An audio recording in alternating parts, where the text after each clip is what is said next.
Aujourd'hui j'ai planché pour vous et j'ai un nouveau projet. Plancher, planche, ok, je sors. Ah, c'est quand même mieux quand je suis là. Bref, on va fabriquer un jeu de dames avec aussi des petits messieurs et des plantes. Pour ça, on va avoir besoin d'une planche en bois, de petites succulentes, d'une trentaine de pots en terre cuite et de 2 poignées. On va utiliser une planche carrée de 45 cm sur 45 cm, vu qu'elle est carrée, et on va commencer par la huiler.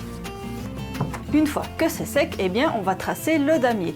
On va faire un damier de 64 cases, comme ça on peut à la fois jouer aux dames, et pour ceux qui préfèrent, ils pourront jouer aux échecs. On va tracer un carré de 40 cm sur 40 cm, ça reste un carré, et puis on va faire des cases de 5 cm sur 5 cm. On va à présent peindre les cases. Pour ça, on va scotcher et on va peindre une case sur 2 en doré. Ça va nous changer du classique noir et blanc. Le damier est terminé et j'ai également peint la tranche de la planche pour avoir une jolie finition.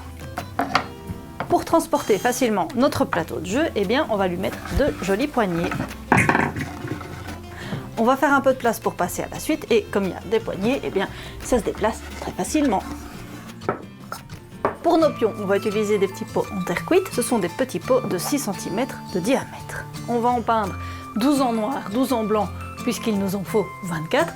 Petit conseil, prévoyez-en un 13e au cas où il y aurait de la casse ou que vous joueriez contre un mauvais perdant. Une fois sec, on va faire des petites madames avec les pots blancs. Pour ça, c'est très simple. On prend un marqueur spécial et on vient tracer 2 petits yeux. On vient mettre 4 petits cils. Et on va lui faire un petit sourire et lui mettre du rose aux joues avec un petit coton-tige. Avec les petits pots noirs, on va faire des petits monsieur et pour ça, on va tout miser sur la moustache. On va pour ça prendre de nouveau un marqueur spécial, blanc cette fois, et on va venir tracer les moustaches et 2 petites croix pour les yeux. Pour transformer les pions en dames, eh bien j'ai prévu des petits pots que j'ai peints en doré. Alors si on veut que le pion blanc devienne une dame, on vient tout simplement l'enfiler comme ceci. A l'inverse, si c'est le pion noir, eh bien on prend le pion noir et il y aura toujours le dessus qui rappellera la couleur à qui appartient cette dame. Dernière étape, on va mettre les petites plantes dans les pots. Ces succulentes offrent une grande diversité et en plus elles sont très faciles à cultiver. Quand elles seront trop grandes pour se prêter au jeu, elles trouveront facilement une autre place dans la maison. On va en profiter pour se faire une petite partie. Vous allez voir, c'est un véritable petit jardin qui va évoluer tout au long de cette partie.